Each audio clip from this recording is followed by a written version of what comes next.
Tuangalie siasa ambapo siku 4 kabla ya muungano wa upinzani kuzuru maeneo ya Meru na Tharaka Nithi kwa ziara ya siku 3, Naibu Rais Profesa Kithure Kindiki amewaonya dhidi ya matumizi ya lugha inayopaka serikali tope wanapozuru eneo hilo.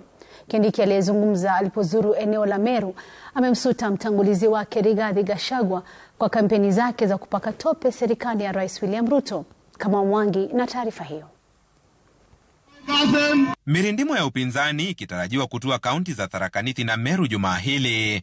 Cheche za maneno zinazotupwa na vinara wa mrengo huu kuikashifu serikali zimeonekana kumkera Naibu Rais Kithure Kindiki, anayeonya dhidi ya matumizi ya lugha chafu kumpaka rais na serikali yake tope.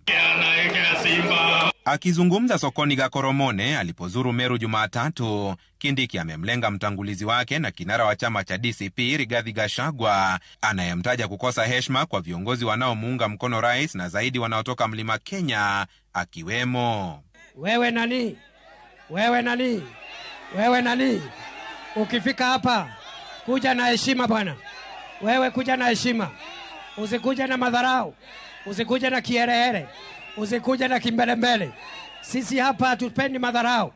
Akimwahidi kumpa ushindani mkubwa kuhakikisha eneo la kati litamuunga kwa muhula wa pili rais, Kindiki ameapa kuhakikisha juhudi za Gachagua na upinzani kulinyakua eneo hili hazitofua dafu, akimpigia mfano wa uchaguzi mdogo wa eneo bunge la Mbeere North.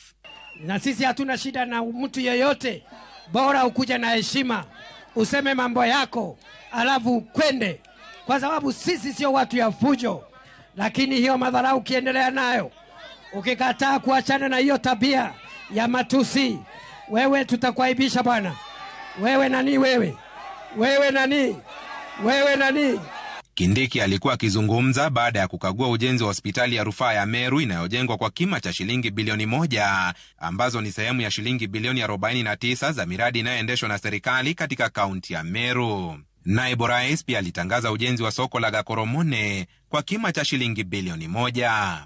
Na kwa sababu hospitali sio mjengo peke yake, tutaleta vifaa vya kisasa vya kutibu mambo ya figo, ya kutibu magonjwa ya roho, ya kutibu magonjwa ya saratani, ndio watu wetu wapunguze safari za kwenda Nairobi.